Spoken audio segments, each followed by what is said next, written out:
Two houses on the same street. Same builder, same year. Both need the roof doing. Same contractor quotes both on the same Tuesday. First house. A 3-year-old German saloon in the drive. A man in a good jacket who says he wants it done properly. Quote, 14,900. Second house. A 12-year-old estate with a dent in the tailgate. A man in a fleece who asks what the options are. Quote, 8,400. Same roof. $6,500 apart, and not $1 of it is about the roof. 8 reasons why looking poor is important. And when I say poor, I do not mean looking broke, and I certainly do not mean pretending to struggle. I mean not advertising. Number 4 costs the most. Number 7 outlives you. Before the 8, one set of numbers, because it reframes everything that follows. Surveys consistently find that around 6 in 10 American adults could not cover an unexpected $1,000 expense from savings. Roughly 2/3 report living paycheck to paycheck. Now here is the part that should stop you. That second figure does not collapse at higher incomes the way you would expect. It stays stubbornly high among households earning over $100,000, and it is still very much present above $200,000. Read that again. A large share of the people who look comfortably well off are, in cash flow terms, in the same position as everyone else. They are just further along a more expensive version of it, which means the visible signals around you, the cars on your street, the renovations, the holidays on your feed, are not a reliable readout of anybody's balance sheet. They are a readout of spending. Those are different things, and most people spend their whole lives comparing themselves to the wrong one. Everything in this video comes down to that gap. 8 ways it costs you to sit on the wrong side of it. The first thing looking wealthy costs you is a subscription. Nobody quotes you. People treat a status purchase as an event. You buy the car, you pay, it is done. It is not done. The sticker price is simply the only number that fits on the sticker. Insurance on a premium car runs meaningfully higher than on an ordinary one of the same age. Not because you crashed it, but because repairing it costs more. Servicing costs more. Tires cost more. Parts cost more because fewer exist. Every one of those is annual. A visible good is almost never a purchase. It is a purchase plus a subscription, and the subscription is the part that compounds. Warren replaced a working 9-year-old car with a premium saloon at 52. The car cost $31,000 more than the equivalent ordinary one. That part he knew. What he had not counted was roughly $2,200 a year in extra insurance, servicing, and tires. Over the 11 years he kept it, that is another $24,000, invested instead at 7%, closer to 36. So the badge did not cost $31,000. It cost near 67. Only one of those numbers was ever said out loud to him. You do not buy status. You rent it, and the rent never lapses. Do this week. Take the most visible thing you own and work out what it costs you in a year to keep, not to have bought. One number.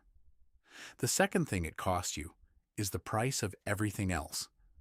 That is the roof at the top of this video, and it is not a story about one dishonest contractor.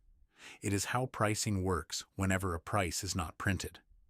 Anybody quoting a job has to guess 2 things: what it will cost them and what you will accept. The first is arithmetic. The second is a read of you. And the only evidence they have is what they can see in the 10 seconds before you speak. This applies far more widely than people think. Trades, repairs, cars, professional services, anything bespoke, anywhere abroad. You are not being punished for having money. You are being quoted a number that reflects an estimate of how much you will care. And the wealthier you look, the less you appear to care. Delia has had this conversation with 3 builders over 15 years, and she now parks around the corner. Not as a game. She worked out early that the arithmetic beat the small pleasure of being seen arriving. Across 4 significant jobs, she puts the difference at around $11,000. She could be wrong about the exact figure. Nobody gets a control group. She has never once regretted the walk. Do this week. Next time you get a quote for anything negotiable, notice what you told them about yourself before you said a word. The third thing, looking wealthy costs you, is your anonymity, and this one has teeth. Most financial predation is not clever. It is a numbers game. The person running it does not know who has money, so they look for signals. The car, the address, the watch, the boat, the job title on a public profile. Visible wealth is the cheapest targeting data in existence, and you hand it over free. This is not only fraud, though fraud is part of it. It is the brother-in-law with the opportunity. The advisor whose product happens to suit you. The contractor who finds additional work once he has seen the kitchen. The charity that calls 3 times a year now and did not before. You cannot make yourself immune to a bad approach. You can make yourself an expensive person to find. Ruben sold a business at 58 and told 4 people. Not paranoia. He had watched a friend sell a company 2 years earlier, become locally famous for it, and spend the following decade saying no to people he used to like. And this is where the most quoted example in this whole subject earns its place. Warren Buffett has driven modest cars for decades and still lives in the house he bought in Omaha in 1958 for around $31,000. Not because he is frugal for its own sake. He has simply never needed anybody to know. Do this week. Think of one person who knows roughly what you have and did not need to.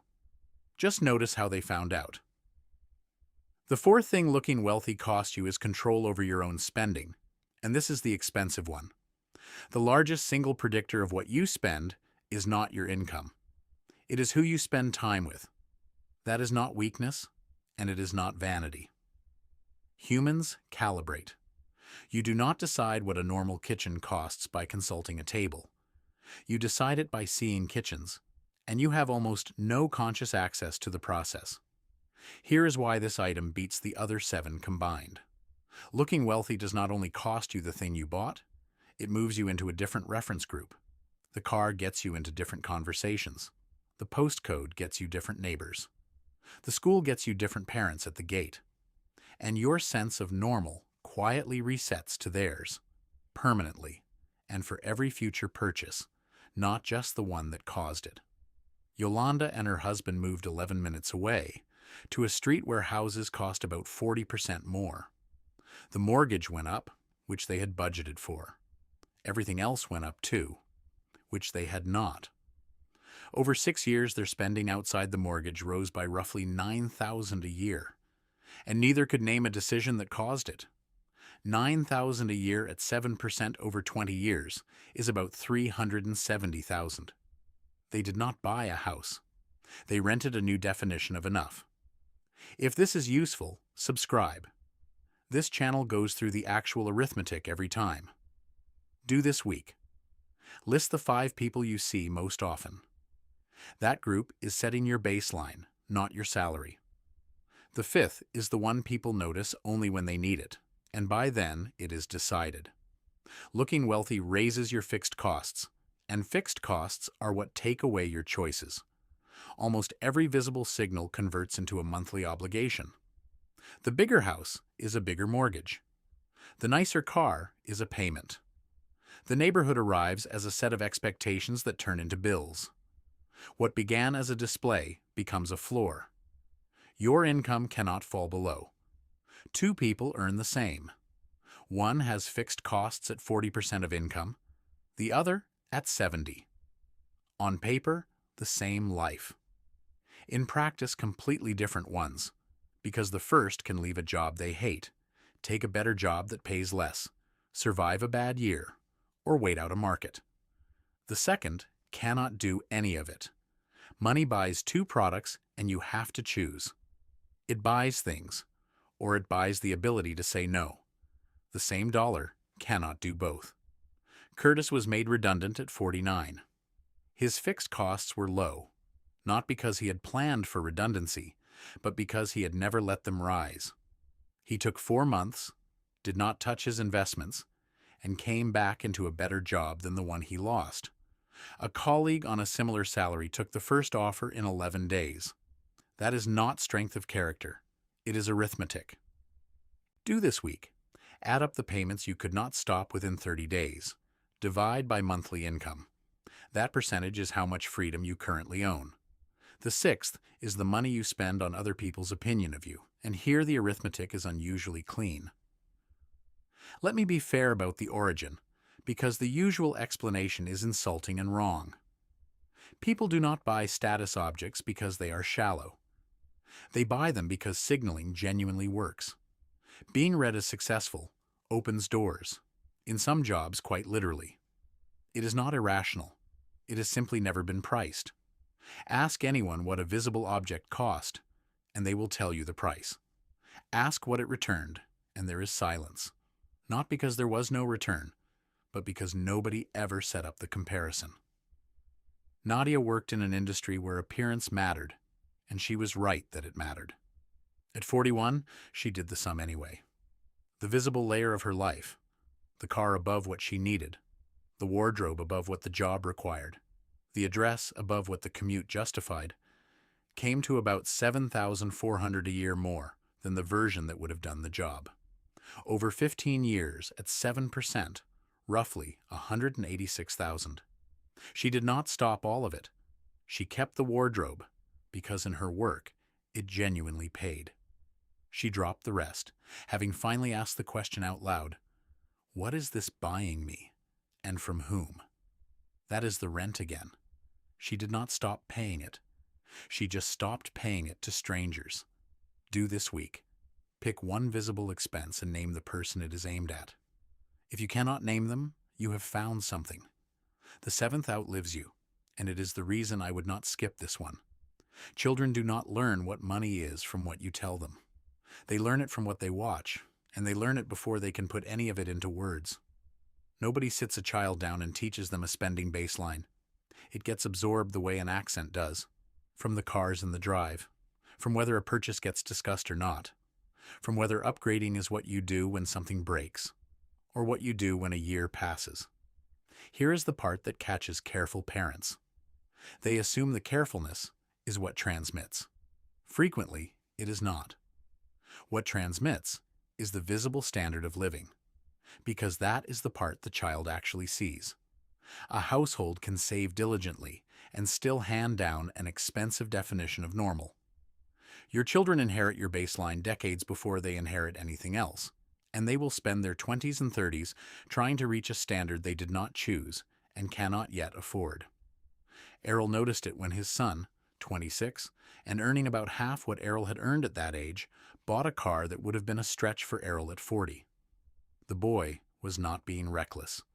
He was matching a picture of adulthood he had grown up inside. Do this week. Ask what a 14-year-old in your house would say your family's normal is. Not what you would say, what they would. The eighth is the one people mention last and feel first. When you stop signaling, the composition of the people around you changes. Not dramatically, not overnight, but it changes. Nobody here is a villain. Visible wealth is an invitation, and invitations get accepted. Some people are interested in you, and some are interested in the offer, and while the offer is on the table, you cannot tell which is which. Most people never run this test because running it feels like losing something. For a while, it looks like you are. Bernice sold a business at 55, told almost nobody, and watched what happened over 2 years. What happened was mostly nothing. The same 6 people rang. The same 2 came round without being asked. She calls it the least eventful and most reassuring stretch of her adult life. And there is a real cost on this one, so I will name it. Some people genuinely enjoy being generous visibly, and stripping that out can make life smaller rather than freer. This is a trade, not a rule. Do this week. Nothing. This one is not an action. It is just worth knowing the test exists. There are people for whom all of this is wrong, and I am not going to pretend otherwise. If you work somewhere that being read as successful is how the work arrives, sales, some professional services, anywhere a client chooses between you and somebody else on very little information. The signal is not vanity. It is equipment. Nadia kept the wardrobe for exactly that reason, and she was right. If you have spent decades earning something and enjoying it visibly is what you want the money for, that is not a mistake. That is the point of the money. A larger balance you never enjoy is not a better outcome, just a different one. The mistake is never the spending. It is not knowing which of the 8 you are paying or to whom.